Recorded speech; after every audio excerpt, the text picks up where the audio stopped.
The sound of the laughter was what made Julian Vance look up from his tablet. It wasn't a joyful sound. It was sharp, metallic, the kind of laughter that acts as a fence. It separates the people who belong inside from the people who need to leave. Julian stood on the mezzanine level of Sovereign Hills Medical Center. From here, the lobby looked less like a hospital and more like a cathedral dedicated to the worship of glass and steel. The floors were polished to a mirror finish.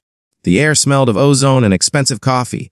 It was a perfect ecosystem of efficiency. Julian's job officially was Director of Patient Relations. Unofficially, his job was silence. He was the oil that kept the gears from grinding when human misery tried to slow them down. He checked the time on his wrist. 2 minutes past 9 on a Tuesday morning. The lobby should have been a hushed murmur of intake forms and insurance verification. Instead, there was that laughter again. It was coming from the main admission desk. Julian walked to the railing. He looked down. He saw the source of the disruption immediately. It was a family of 3. They stood out against the beige and chrome of the lobby like a bruise on fresh skin. There was a woman, young, perhaps early 20s, wearing a coat that was too thin for the November wind outside. She was holding the hand of a small boy, maybe 6 years old, who was staring at the floor, trying to make himself small. And then there was the old man. He was the center of the storm.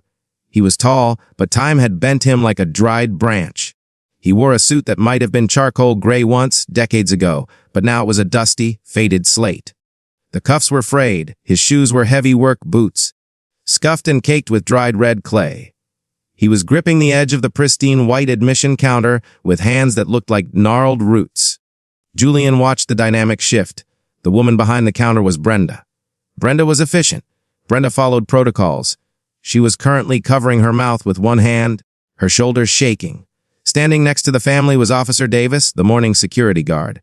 Davis was smiling a wide, incredulous grin that invited everyone else in the lobby to share the joke.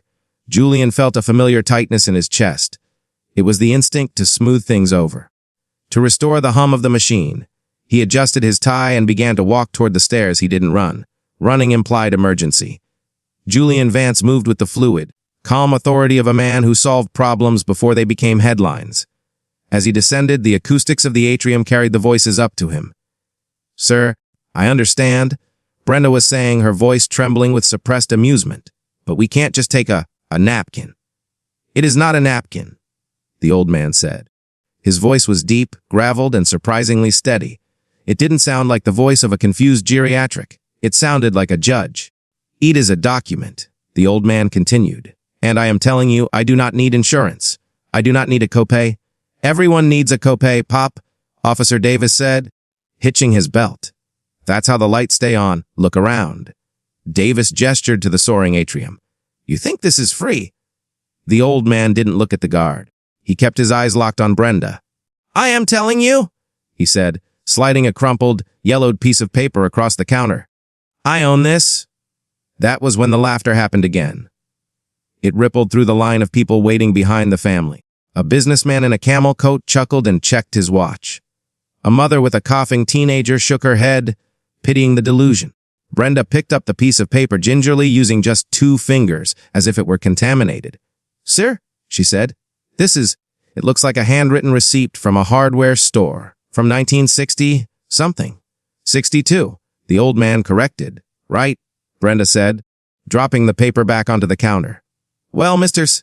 She glanced at the intake screen, which was blank. "Unless you have a Blue Cross card or a credit card, we can't process an admission. Not for a non-emergency." "He is sick," the young woman whispered. It was the first time she had spoken. She looked terrified. She wasn't looking at Brenda. She was looking at the old man, her eyes wide with a desperate protective panic. "Grandpa, please," she said softly. "Let's just go to the county clinic, please." "No," the old man said. "We are here. We are home." Officer Davis stepped closer. The gap between authority and the old man closed. "Okay, folks," Davis said, his voice dropping an octave, becoming professional. "Fun's over. You're holding up the line. If you don't have payment, I have to ask you to step aside." "I own this," the old man repeated. He said it without anger. He said it the way someone states the color of the sky.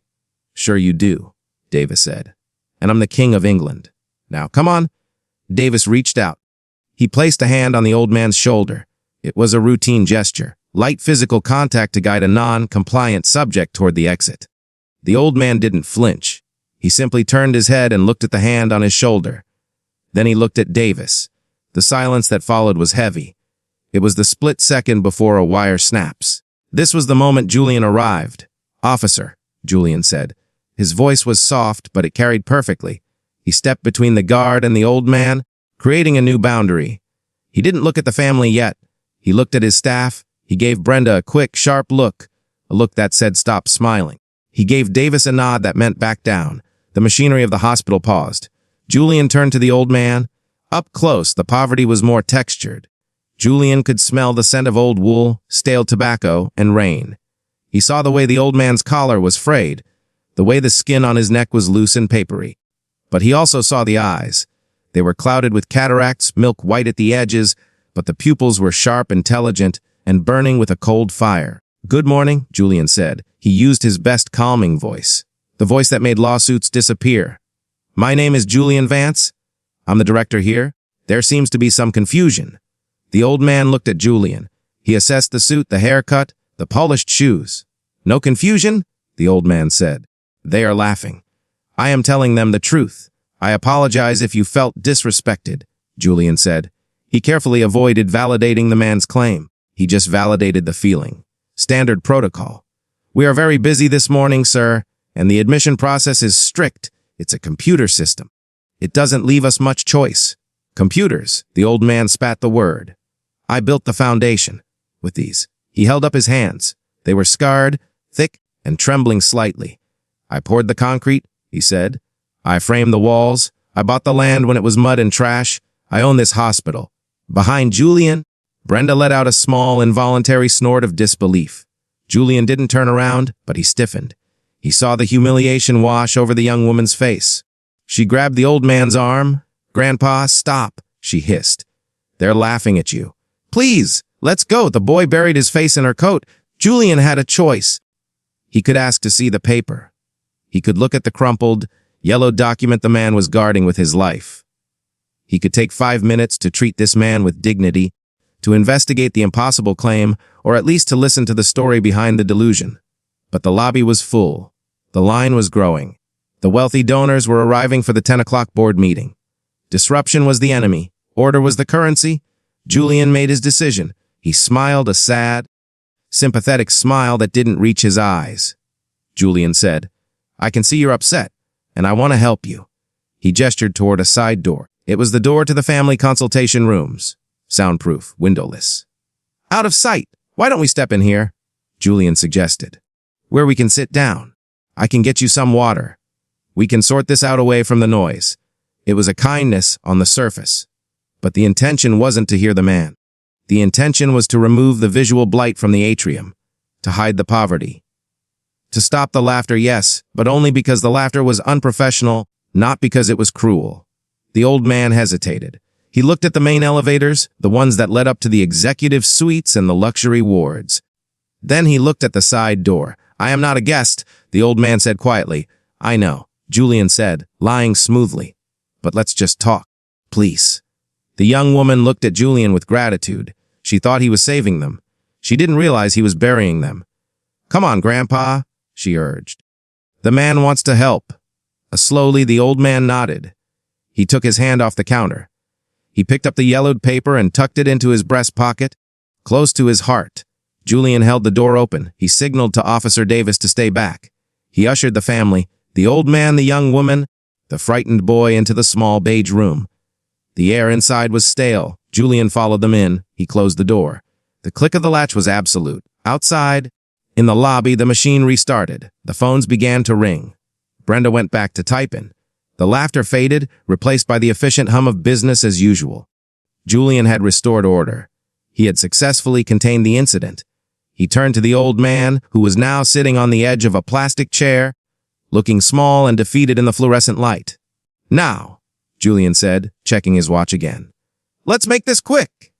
He didn't know that by closing that door, he had just locked himself in with the end of his world. He didn't know that the paper in the old man's pocket wasn't a delusion. He didn't know that the laughter outside had been heard by something much older and much colder than the hospital administration. Julian pulled up a chair and sat down. He prepared to explain gently but firmly that there was no room for them here. The room was designed to absorb emotion. The walls were painted a color that didn't exist in nature, a soft, neutralizing beige.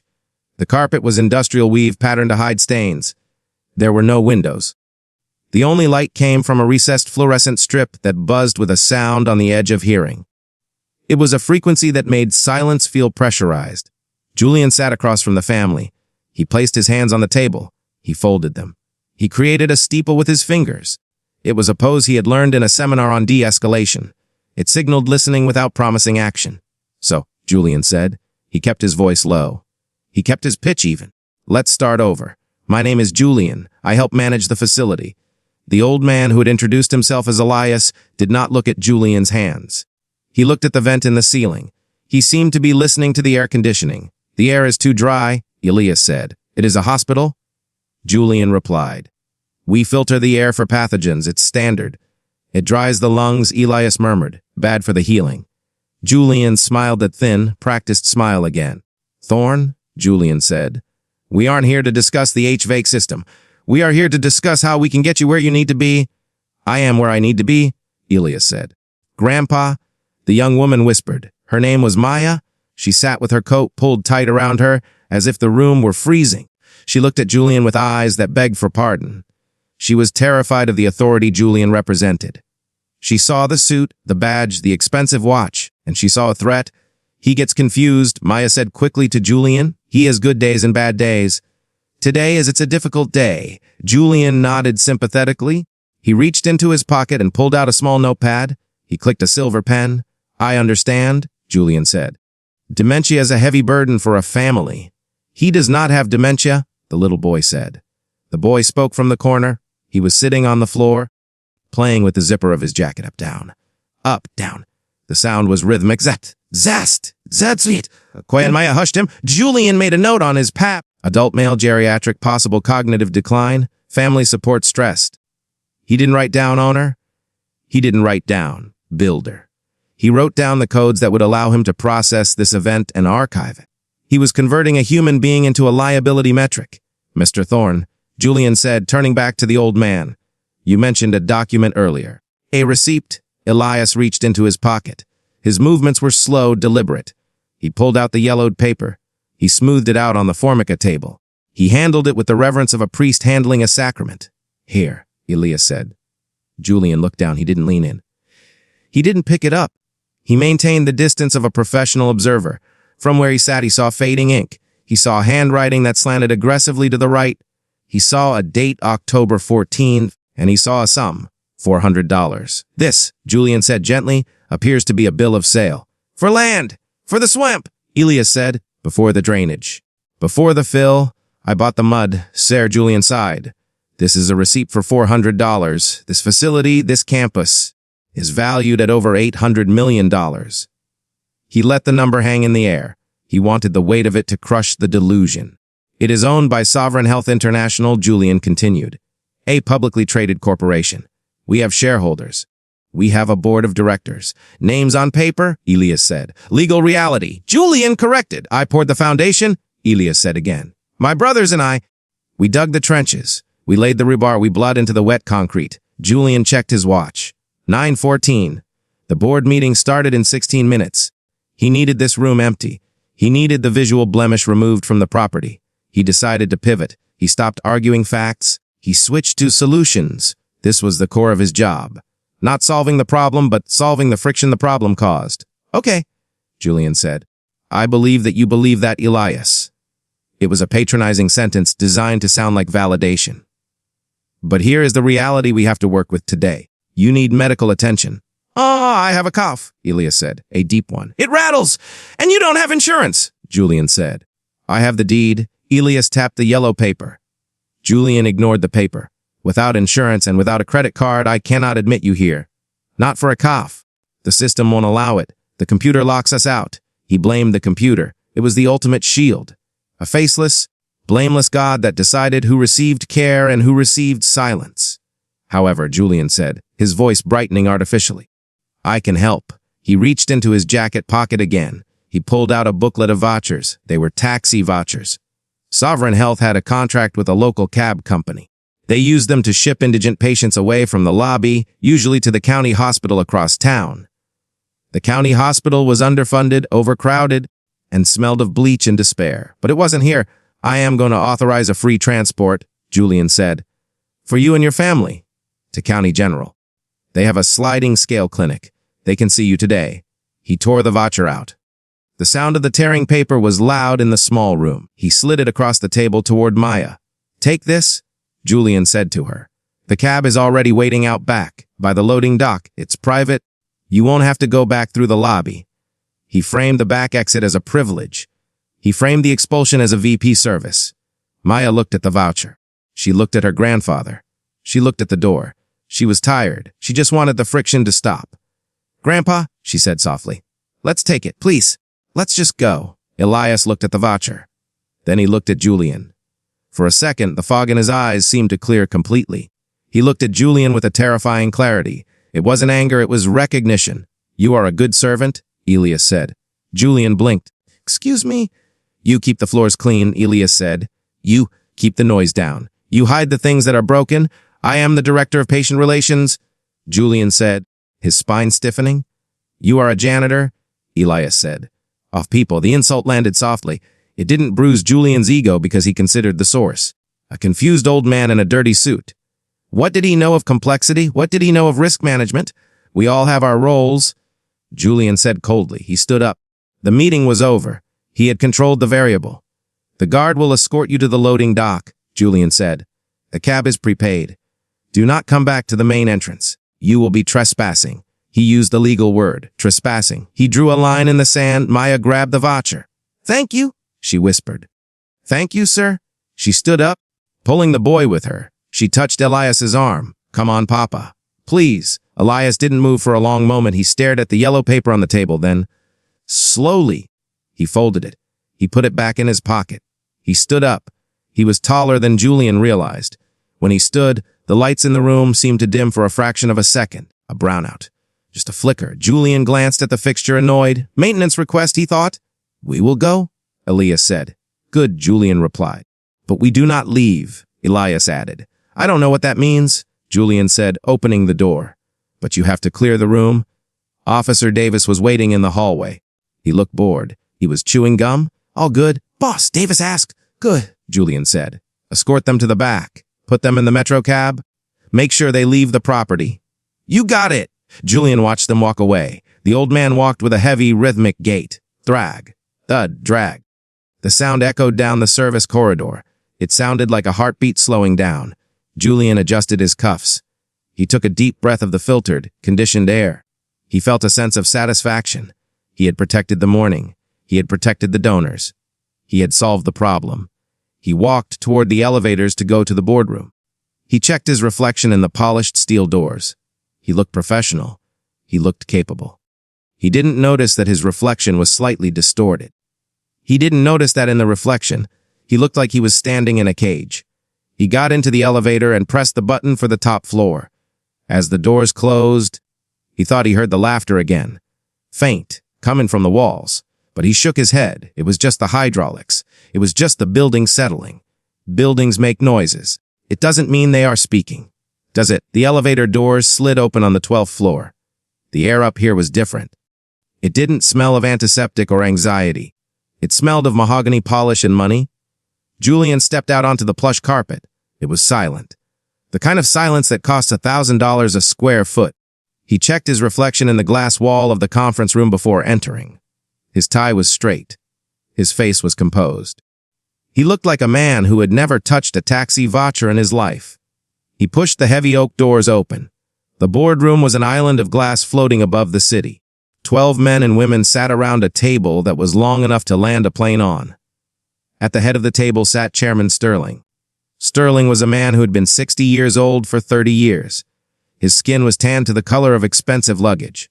He didn't look up when Julian entered. He was looking at a projection on the wall. It was a graph. A jagged red line going up. Revenue per square foot. Sterling was saying. His voice was like dry leaves sliding over pavement. We are up 4% in the surgical wing. But we are bleeding in the ER. Julian took his seat at the far end of the table. He was the youngest person in the room. He was the fixer. He waited for his cue. Julian, Sterling said without turning his head. Report. Julian stood up. He didn't use notes. He knew the numbers. He knew the language they wanted to hear. The morning intake was turbulent, Julian said smoothly. We had a disruption in the main lobby. A 5150 potential indigent family. Attempted unauthorized access. He stripped the humanity out of the story. He didn't mention the old man's eyes. He didn't mention the little boy's zipper. Zext. Zit. He didn't mention the yellow paper. Resolved? Sterling asked. Resolved, Julian said. They were diverted to county, no police involvement necessary. No press. A murmur of approval went around the table. Heads nodded, pens scratched on paper. They liked it when the problem went away without a siren. Good, Sterling said. We can't have the visuals cluttered. We have the donor walkthrough next week. The atrium needs to be spotless. It is, Julian promised. We are building a legacy here, Sterling said. He pressed a button on the remote. The slide changed. It showed an architectural rendering of a new wing. Glass towers. Rooftop gardens, sovereign hills, Sterling said. It's not just a hospital. It's a monument to wellness. Julian watched the screen. And then it happened. The screen flickered, just once. For a tenth of a second, the architectural rendering vanished. In its place, there was a black and white image. Grainy, high contrast. It looked like a photograph of a swamp, dark water. Twisted cypress knees jutting out of the mud like skeletal fingers. And standing in the mud, barely visible, was a figure. A man holding a shovel. Then the screen blinked, and the glass tower was back. Julian blinked hard. He looked around the table. No one else had reacted. The woman to his left, the VP of Finance, was making a note in the margin of her agenda. Sterling was still talking about synergies. Julian felt a cold drop of sweat slide down his spine. Sleep deprivation, he told himself. Strike was a glitch, the foundation, Sterling was saying. Julian flinched at the word. The foundation of this new wing will require deep pilings, Sterling continued. The ground here, it's tricky. Soft soil. History of subsidence. It used to be a wetland, the VP of Finance said, not looking up. Before the drainage project in the 60s. 62, Julian said. He hadn't meant to say it. The number just fell out of his mouth. Sterling stopped talking. He looked down the long table at Julian. Excuse me? 1962. Julian said, his voice sounding thin in the large room. That was when the drainage happened, wasn't it? Sterling stared at him. It wasn't a friendly stare, it was the stare of a predator wondering why the prey is making noise. I suppose, Sterling said. Why is that relevant? Julian, the man this morning, Julian stammered. The disruption. He mentioned it. He said he poured the concrete. The room went very quiet. The air conditioning hummed. It sounded like breathing. In out, Julian, Sterling said softly. Do not bring the debris of the lobby into this room. We pay you to filter the noise, not to amplify it. Of course, Julian said. My apologies. He sat down. He felt small. He felt exactly the way the little boy had looked in the corner of the beige room. The meeting dragged on for another hour. They talked about cutting costs in the pediatric ward. They talked about reducing the quality of the lane-ins to save 3 cents per unit. They talked about people as if they were livestock. Julian nodded. Julian agreed. Julian became part of the wall. When the meeting finally ended, Julian was the first one out. He needed to get back to his office. He needed his sanctuary. He walked briskly down the hallway, past the portraits of past benefactors. Old white men in oil paint, staring down with benevolent arrogance. He took the stairs down to his floor. He didn't want to be in the elevator again. He felt like the box was getting smaller. His office was on the 3rd floor. It was glass-walled, overlooking the atrium. From his desk, he could watch the ant farm of the lobby below. He swiped his badge. The lock clicked. He stepped inside and closed the door. He leaned his back against it and exhaled. Safe, he walked to his desk. He reached for his water bottle. And then he stopped. His hand hovered in mid-air. On the pristine white surface of his desk, there was a mark. It was a smudge. Red, gritty. It was the shape of a thumbprint. But it was too large. It was a smear of wet, red earth right in the center of his blotter. Julian stared at it. His heart began to hammer against his ribs. He looked at the door. It was locked. He looked at the ceiling. Sealed tiles. He looked at his own hands. They were clean. Manicured. He looked at the floor. There were no footprints. Just that single, impossible mark on his desk. He reached out and touched it. It was wet. It was cold. It smeared under his finger. It smelled of iron and rot. Julian recoiled. He grabbed a tissue from the box and wiped his finger frantically. Then he grabbed a bottle of sanitizer and sprayed the desk. He scrubbed the spot. He scrubbed until the paper of the blotter tore. He threw the tissue in the trash. Then he took the trash can and put it outside his door in the hallway. He didn't want it in the room with him. He sat down. He was shaking. Someone is messing with me, he thought. Davis. It has to be Officer Davis. A practical joke. He grabbed his desk phone. He punched in the extension for security. Security, this is Anya. It wasn't Davis. Anya, this is Julian Vance. Where is Officer Davis? Davis. Anya sounded confused. He clocked out, Mr. Vance. Clocked out. It's 11 a.m. He said he felt sick, Anya said. Said he couldn't breathe. Said the air was too dry. Julian gripped the phone tighter. Too dry? Yeah. He was coughing bad, sir. Sounded like he had rocks in his chest. We sent him home. Julian felt the room tilt. Who is covering the lobby? I am, Anya said. What? It's weird down here. Define weird, Julian whispered. The automatic doors, Anya said. They keep opening, like someone is walking in. But there's nobody there. Julian looked through the glass wall of his office. He looked down into the atrium. From 3 floors up, the people looked like dots. He saw the main entrance doors. They were sliding open. Open, close. Open, close. People were walking around the invisible gap, looking confused. A maintenance worker was kneeling by the sensor, hitting it with a wrench. It's just a malfunction, Julian said into the phone. Reset the sensor. We did, Anya said, her voice tight. We turned the power off. They're still doing it? That's impossible, Julian said. And sir, what? The floor. What about the floor? The maintenance guys just polished it, but there are tracks. Showing up. Tracks. Mud, Anya said. Red mud, appearing out of nowhere, leading from the doors to the elevators. Julian dropped the phone. He stood up. He pressed his face against the glass of his office wall. He looked down. He traced the path. The phantom footsteps. They started at the door. They went across the lobby. They bypassed the reception desk. They bypassed the waiting area. They went straight to the main elevator bank. The elevators that led to the executive suites. The elevators that led to the boardroom. Julian watched as the elevator doors on the ground floor slid open. Nobody got in, but the doors stayed open for a long time, as if waiting for someone slow, someone heavy, someone tired. Then they closed, and the indicator light above the elevator began to climb. 1, 3. It passed Julian's floor. 4 now. It was going up. It was going to the top. It was going to Sterling. Julian backed away from the window. He looked at the spot on his desk where the clay had been. The spot he had scrubbed clean. The red stain was back, and this time it was larger. It was seeping up from the desk itself, like a bruise rising to the surface of the wood. Julian realized then that the expulsion hadn't worked. He had sent the family away in a taxi. He had given them a voucher, but he hadn't removed the claim. You can evict a tenant. You cannot evict the earth beneath the foundation. He grabbed his coat. He needed to leave the office. He needed to find Davis. If Davis was sick, maybe he knew something. Maybe Davis had touched something he shouldn't have. Julian opened his door and stepped into the hallway. He almost ran into a nurse. She was pushing a cart of linens. Watch it, she snapped. Then she stopped. She looked at Julian. She looked at his suit. Oh, she said, Mr. Vance. I didn't recognize you. Sorry, Julian said. I'm in a hurry. You have something on you, she said. She pointed to his shoulder. The shoulder where he had never been touched.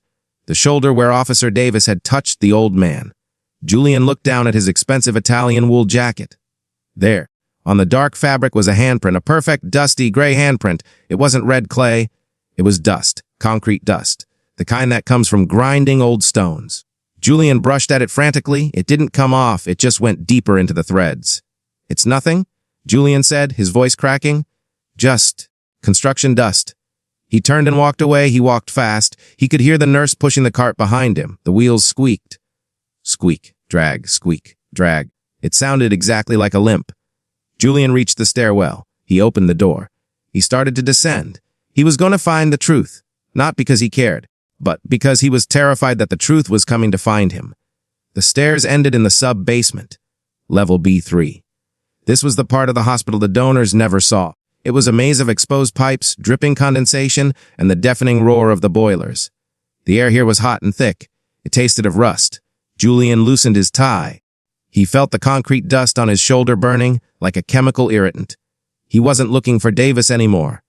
He was looking for the origin of the noise, not the laughter. The other noise, the low-frequency vibration he had felt in the boardroom, the sound of something immense straining against a leash. He navigated the corridors, following the signage for records and archival storage.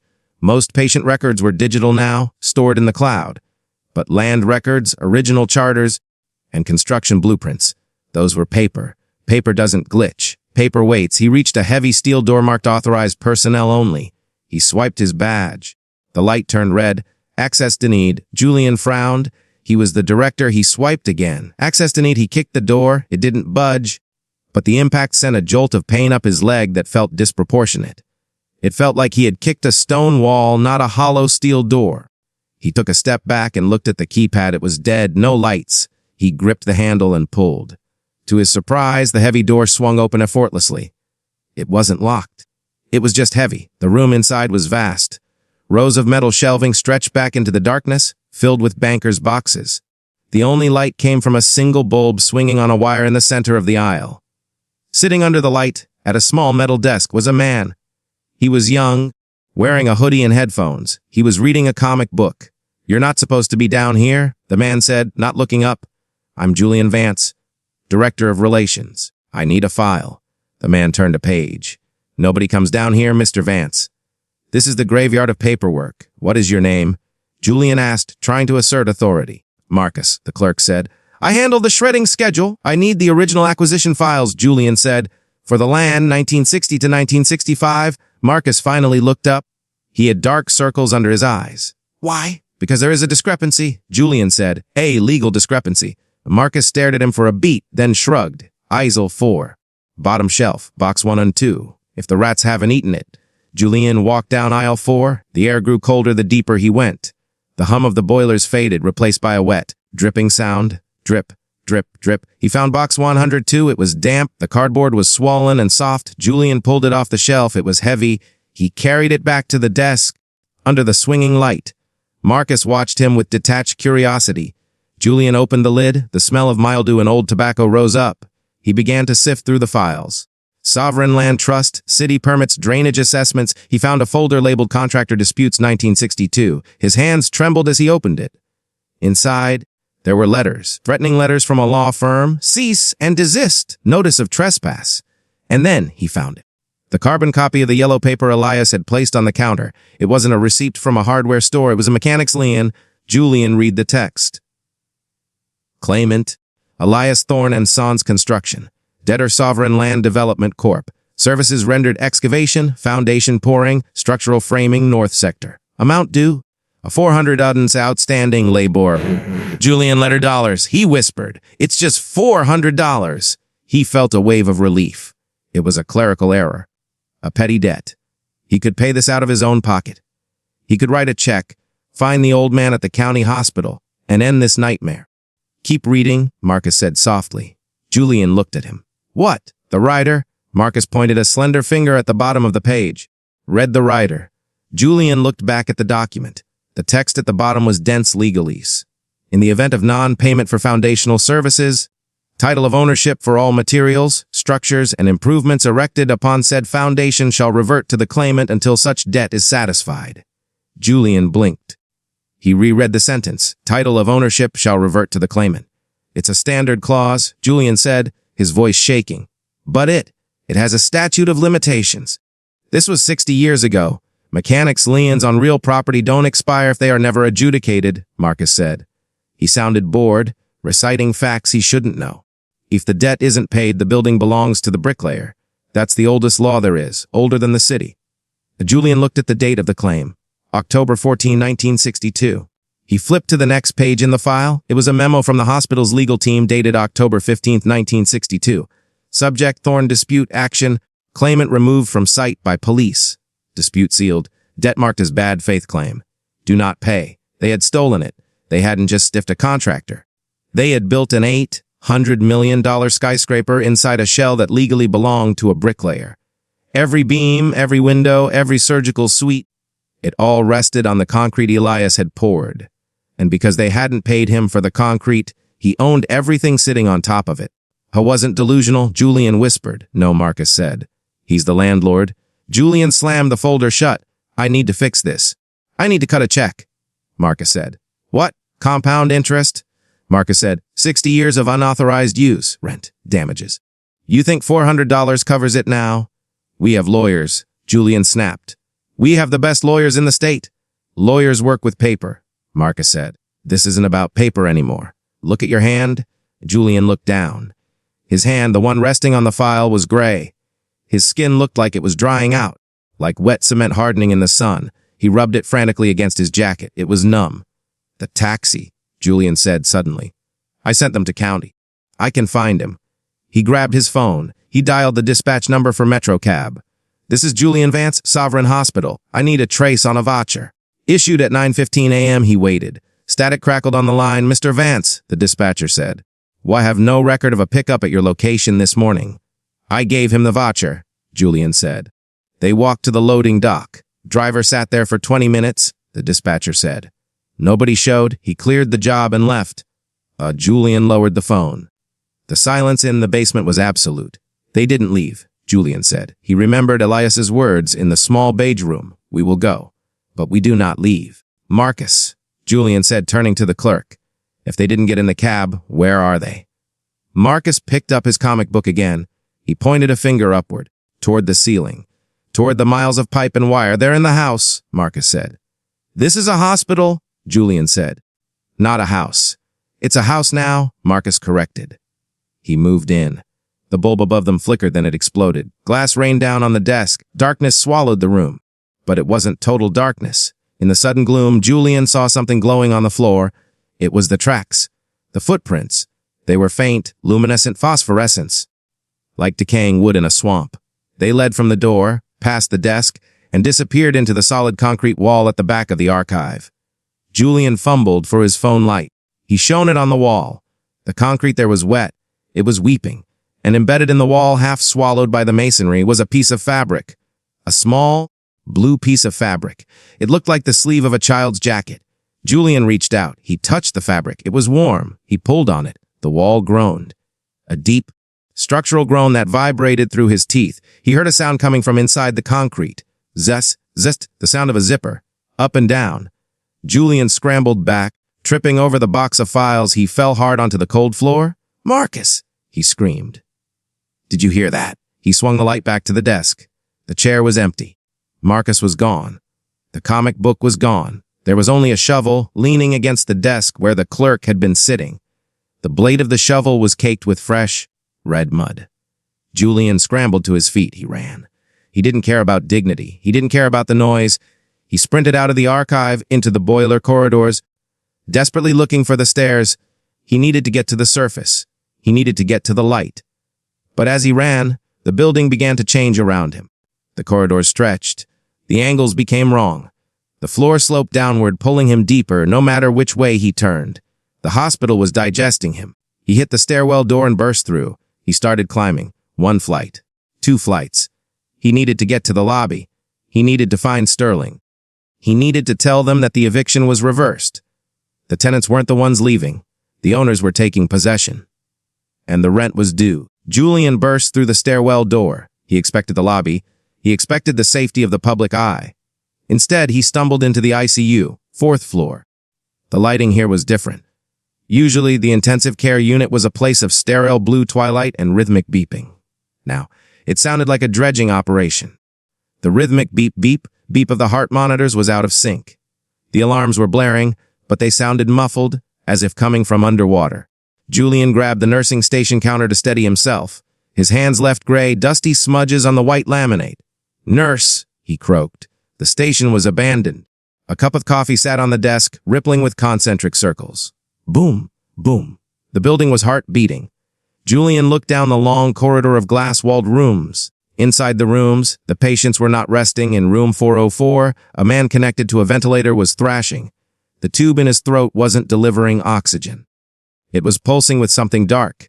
Julian ran to the glass. He watched in horror as the machine pumped a thick, slurry mixture through the clear tubing. It wasn't air. It was silt, river water. The patient's chest heaved, fighting against the drowning. But the machine, the property of sovereign health, forced the swamp into his lungs with mechanical precision. Julian backed away. He bumped into a cart. "Help!" he shouted.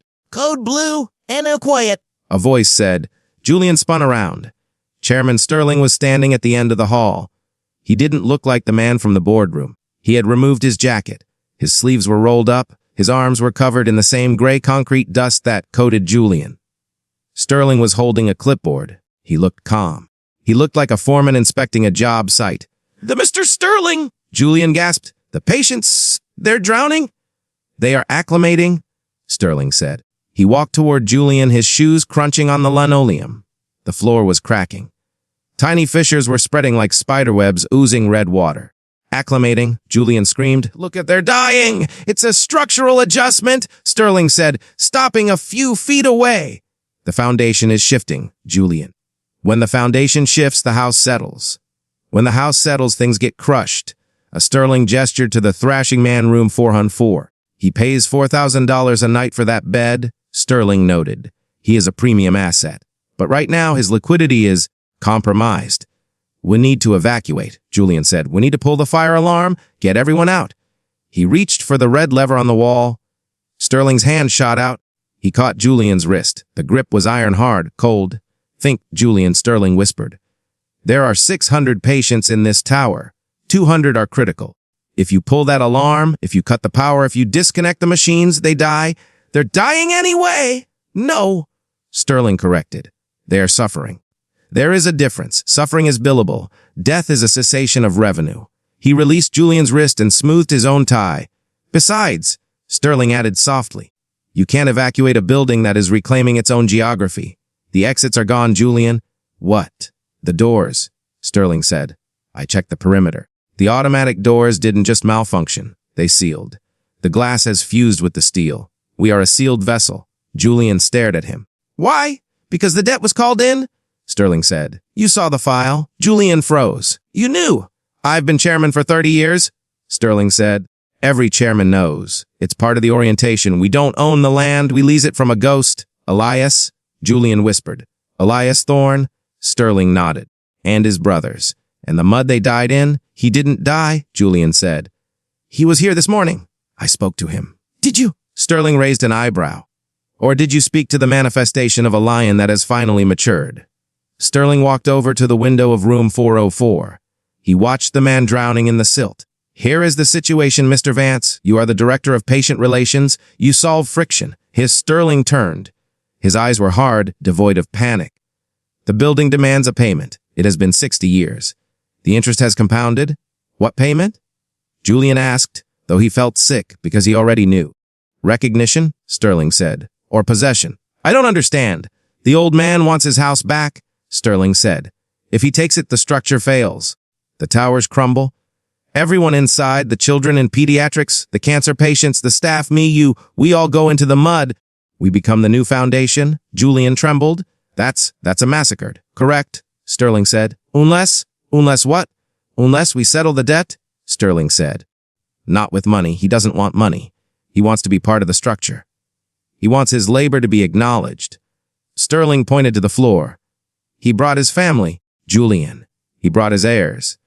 "The girl, the Maya and Leo assets," Sterling corrected. "If they leave," Sterling said, "the claim remains active. The haunting continues. The building falls." Sterling took a step closer. "But if they were to stay, permanently," Julian felt the air leave the room. "You want to kill them?" "I want to integrate them," Sterling said. "If they are in the foundation, if they become the mortar, then the dispute is resolved. The owner is on the premises. The title is unified. You want me to bury them," Julian whispered. "They are already in the walls, Julian," Sterling said. "You heard the boy. You saw the fabric. The process has started. All you have to do is not stop it. I can't do that." "Then you choose the alternative," Sterling said calmly. He pointed back at the ICU rooms. "Look at the monitors where Julian looked. The heart rates were dropping. 40, dear, 35, 30. "Every second you hesitate," Sterling said. "The swamp rises. The silt fills another lung. If you save the family, you kill the hospital. You kill 600 innocent people who trusted us with their lives." "The family's innocent too!" Julian cried. "Yes," Sterling agreed. "But there are only 3 of them." It was the math of the triage tent. The math of the boardroom. The utilitarian calculus that justifies every atrocity in history. Where are they? Julian asked. Basement, Sterling said. Where you left them. The concrete is still wet down there. It's waiting for your signature. My signature. You are the director, Sterling said. You admitted them. You have to discharge them. Sterling handed Julian the clipboard. On it was a single sheet of paper. A certificate of occupancy. It was dated today. Sign it, Sterling said. Condemn the defect, and the water will recede. The patients will breathe air again. Julian looked at the paper. He looked at the dying man in room 404. He looked at the pediatric wing down the hall, where the lights were flickering. He thought of the little boy, Leo Zest. If I don't, Julian asked. Then gravity takes over, Sterling said, and we all sink. And nobody remembers any of us. Julian looked at his hands. They were shaking. They were gray. He realized then that the dust on his skin wasn't just dust. It was him. He was part of the building too. He was the white blood cells. He was the antibody designed to attack the infection, and the family was the infection. Julian started. Decide, Sterling snapped. The calm mask slipped for a second, revealing a terrified animal beneath. Decide now, Vance. The boy or the building? A scream echoed from the pediatric ward, a high, thin sound of a child waking up to water in their bed. That sound broke Julian. It bypassed his morality and hit his instinct. He couldn't save everyone. He could only save the majority. He grabbed the clipboard. I need to go back down, Julian said. Yes, Sterling said, his voice smoothing out again. Go to the source. Finish the pour. Julian turned and ran back to the stairwell. He told himself he was going to save them. He told himself he was going to find a third way. But deep down, in the part of his brain that had been trained by the corporation, he knew the truth. He wasn't going down there to save Maya and Leo. He was going down there to manage the risk. He hit the stairs. He descended into the dark. The heat rose up to meet him. The smell of wet earth was overpowering. He was going back to the womb of the building, to the place where the choices are made, and he knew with a sickening certainty that he would not be coming back up with clean hands. The stairs did not end at a floor. They ended in the earth. Julian stepped off the final metal tread and his expensive Italian loafer sank 3 inches into cold, clinging muck. He was no longer in the Sovereign Hills Medical Center. At least, not the one that appeared on the brochures. He was standing in a hollow pocket beneath the world. The air here was ancient. It didn't move. It hung heavy, saturated with the smell of wet lime, iron, and the musk of a river that had been buried alive. He held his phone up, the flashlight beam cutting a thin cone through the darkness. The light revealed wooden beams, rough-hewn timber shoring up the earth above. It revealed rusted rebar, twisting out of the ground like thorns. And it revealed the sound, slap, slap, slap. It was the sound of something wet hitting something hard. Julian walked toward it. He had to. The vibration from above was violent now. Dust was raining down from the timber ceiling, coating his hair, his shoulders, his tongue. The hospital, the $800 million asset, was trembling. Every shake was a scream from the floors above. Julian rounded a corner formed by a wall of stacked cinder blocks. He stopped. The scene before him was lit by a single, flickering work light, powered by a yellow extension cord that snaked away into the dark. It was a construction site, frozen in time, and in the center of the site was a pit. It was a square hole, 6 feet by 6 feet, framed with wooden boards. Standing at the edge of the pit was Elias. He was no longer the frail old man from the lobby. He was stripped to his undershirt. His muscles were corded wire. He held a long-handled shovel. He was working. He was rhythmic. He dipped the shovel into a pile of wet, gray slurry. He lifted it. He threw it into the pit. Slap, he dipped. He lifted. He threw. Slap! Elias! Julian screamed. The sound of his own voice was small. The earth swallowed it. Elias didn't stop. He didn't look up. The mix is good, Elias grunted. The cure will be strong. The Julian stumbled forward, fighting the suction of the mud. He reached the edge of the pit and looked down. He expected to see a foundation footing. He expected to see steel mesh. What he saw stopped his heart. Down in the hole, 5 feet below the grade, were Maya and Leo. They were huddled in the corner of the wooden frame. The wet concrete was already up to their waists. It was thick, heavy. It pinned them against the earth. Maya wasn't screaming. She was weeping silently, her face pressed into the dirt wall, trying to shield Leo. Leo was staring up at the light. He was holding his zipper, but he wasn't moving it anymore. His hands were gray. Stop! Julian lunged at Elias. Stop! You're burying them! Julian grabbed the shovel handle. For a second, he thought he could wrestle it away. But Elias didn't budge. The old man was immovable. He was as dense as the rock he was pouring. He turned his head slowly to look at Julian. The eyes were gone now. There were just 2 pits of shadow where the eyes should be. "We do not leave," Elias said. You're killing your own family! Julian shouted. You're insane! "I am the builder," said. His voice sounded like grinding stones. A builder knows the cost. To make the wall stand, you must feed the wall. No, Julian gasped. "No, that's barbaric. It is the contract," Elias said. He pointed a finger at Julian's chest. "You brought the paper. You have the authority." Julian looked down at the clipboard he was still clutching. "The certificate of occupancy? I came to get them out." Julian lied. He believed the lie for a second. He turned to the pit. He dropped to his knees in the mud. Maya, he yelled. Give me your hand! Maya looked up. Her eyes were dull, glazed with shock. She reached up. Her arm was heavy, coated in the gray slime. Julian grabbed her wrist. "It was cold. He's cold." Julian grunted. He braced his feet against the wooden frame. He pulled with everything he had. Maya didn't move. The concrete had set around her hips. It held her with the weight of the entire building. "It hurts," Leo whispered. The boy's voice was barely audible. "My legs hurt." "I know," Julian sobbed. "I know, hold on." He pulled again. Something popped in his shoulder. Pain shot down his arm, but Maya didn't budge an inch. Above them, the timber ceiling groaned. A shower of dust and small rocks fell into the pit, landing in Maya's hair. The work light flickered. "Monsieur Vance." A voice came from the shadows. It wasn't Elias. It was Sterling. Julian looked up. Sterling was standing on the other side of the pit. He was pristine. Not a speck of dust on him. He was looking at his watch. "The structural integrity is at critical failure," Sterling said calmly. "The ICU floor has buckled. We lost power in the ICU 3 minutes ago. The backup generators are failing. Help me pull!" Julian screamed at him. "Physics, Julian," Sterling said. "You cannot pull them out. They are part of the pour now." We can't just watch them die! We aren't watching them die! Sterling said. "We are watching the building survive." Sterling pointed to a lever on a rusted metal hopper suspended above the pit.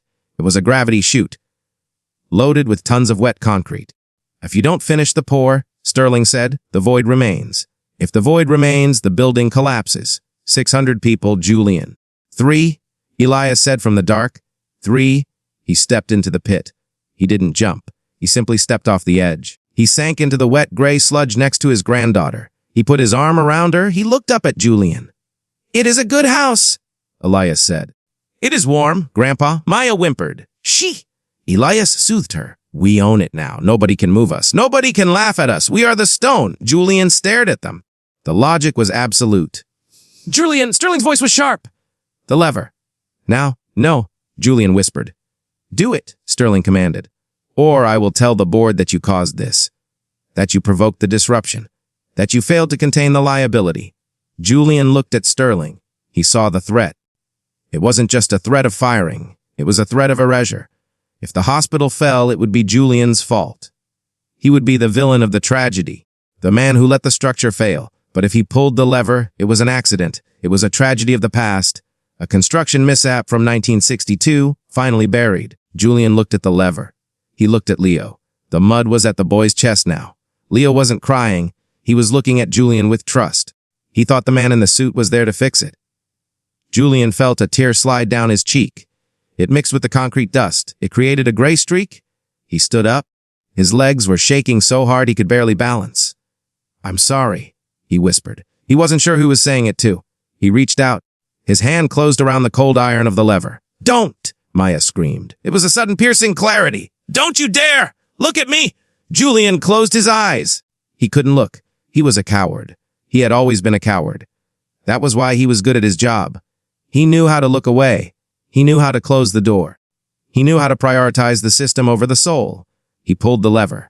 The sound was deafening. Ruauer. The chute opened. Tons of wet, heavy concrete poured out. It hit the pit with the force of a landslide. It smothered the sound immediately. There was no scream. There was just the wet, heavy thwack of the material filling the void. Julian kept his eyes closed. He held onto the lever even after the hopper was empty. He listened to the silence. It was a heavy silence, a solid silence. Then, he felt the floor beneath him stabilize. The vibration stopped. The dust stopped falling. The earth stopped shaking. The building settled. It let out one last, long exhale. Oh. A breath of relief. Good. Sterling said. His voice was right next to Julian's ear. Excellent crisis management, Julian. Julian opened his eyes. The pit was gone. It was just a smooth, gray square of fresh concrete. Level with the floor. Perfect. Sterling reached out and took the clipboard from Julian's numb fingers. He took a pen from his pocket. He signed the certificate of occupancy with a flourish. There, Sterling said. Title clear. Inspection passed. He handed the clipboard back to Julian. File this, Sterling said. Archive it. Deep storage. Sterling patted Julian on the shoulder. A cloud of dust rose from the expensive wool. Go clean up, Director, Sterling said. You have a donor walk through in an hour. We need you in the lobby. Sterling turned and walked away back toward the stairs. Julian stood alone in the dark. He looked at the fresh patch of floor. He looked at his hands. They were caked in gray mud. He tried to wipe them on his pants, but the mud wouldn't come off. It wasn't just on his skin. It was his skin. He realized then that he hadn't just buried them. He had joined them. He was part of the house now. He turned to leave. He had to go up. He had to smile. He had to explain to the donors that the hospital was built on a foundation of integrity. As he walked away, he heard a sound coming from beneath the wet, drying floor. Faint, muffled by tons of rock. Zetzit. It was the sound of a zipper. And then, just as he reached the stairs, he heard the laughter. It wasn't the metallic laughter of the lobby. It was the happy, content laughter of a family that has finally found a permanent home. Julian began to climb step by step, into the light that he no longer deserved. Julian stood in the executive washroom on the 12th floor. He was scrubbing his hands. The water was scalding hot. Steam rose from the porcelain basin, clouding the mirror. He used the harsh, pink industrial soap. He used a stiff, bristled nail brush. He scrubbed until the skin was raw and red. But the gray didn't come off. The dust from the sub-basement wasn't sitting on top of his skin anymore. It was under it. It had stained the cuticles. It had settled into the creases of his knuckles. His hands looked like they had been dipped in liquid ash. Julian stopped scrubbing. He turned off the tap. The silence returned. But it wasn't the silence of an empty room. It was the silence of a held breath. He looked at his reflection in the mirror. His suit was fresh. He had a spare in his office closet. His tie was perfect. His hair was combed. But his eyes were different. They were flat. They looked like the windows of an empty house. He dried his hands on a paper towel. The paper felt too thin. Everything felt too thin now. He felt the immense weight of the concrete tower pressing down on the steel girders, pressing down on the pilings, pressing down on the family in the pit. He felt it in his own bones. He checked his watch. 10 minutes until the donor walked through. He had to go out there. He had to perform. Julian opened the bathroom door and walked out into the corridor. The air in the hospital had changed. Before, it had been sterile, cold, smelling of ozone and disinfectant. Now, it was warm. It smelled faintly of wood smoke and wet clay. Not enough to be unpleasant. Just enough to feel inhabited. He walked to the elevator. He pressed the button. The doors opened instantly. Smooth, silent, no friction. He stepped in and rode down to the lobby. When the doors opened on the ground floor, the light hit him. The atrium was magnificent. The morning sun poured through the glass walls, illuminating the polished terrazzo floor. The space was filled with people. The board members were there, wearing smiles that cost thousands of dollars in dental work. Chairman Sterling was at the center, holding court. He looked rejuvenated. His skin wasn't gray. It was glowing. He had fed the beast, and the beast had rewarded him. Surrounding them were the donors, men in dark suits, women in pearls. They were looking around with awe. It feels different, one woman was saying. The energy here, it's so grounded. It's the new ventilation system? Sterling lied smoothly. State of the art. Julian walked toward them. He kept his hands clasped behind his back. He didn't want them to see the stains. Ah, Sterling said, spotting him. And here is our Director of Patient Relations, Julian Vance. The man who keeps the machine humming. The donors turned to look at Julian. They smiled. They didn't see a murderer. They saw a suit. They saw a functionary. Julian, Sterling said, I was just telling Mr. Henderson about the structural improvements, how we've solidified the foundation. Yes, Julian said. His voice was steady, monotone. The foundation is very strong now. We were worried about the settling, Mr. Henderson said. He was a heavy man with a loud, booming voice. Built on a wetland. Weren't we? We were, Julian said. But we addressed the issue. We put in new supports, permanent ones. Excellent. Henderson nodded. You know, my father used to say, a building is only as good as what you bury under it. He laughed. It was a joke about cornerstones, about time capsules. The group laughed with him. It was a polite, bubbling sound. Julian felt a vibration travel up through the soles of his shoes. It was a low thrum. It came from the floor. It traveled up his legs and settled in his chest. The building was laughing too, but it wasn't laughing with them. It was laughing at them. It was the deep, patient laughter of the earth swallowing a stone. Shall we tour the new wing? Sterling suggested. The group moved forward. They walked right over the spot where the elevator shaft went down. They walked over the connection to the deep dark. Julian followed them. He was the shepherd. He watched them admire the walls. He watched a woman touch the plaster and say, "It's so warm." She didn't know she was touching the heat of a living thing. The tour lasted an hour. It was a triumph. The donors pledged millions. They talked about legacy. They talked about community. They didn't notice that the automatic doors never opened for anyone who didn't belong. They didn't notice that the security guard, Officer Davis, was missing, replaced by a new guard who stood perfectly still and never blinked. When the donors finally left, the sun was setting. The lobby emptied out. The shift changed. The night staff arrived. Julian didn't go home. He went to his office. He sat at his desk. He didn't turn on the lights.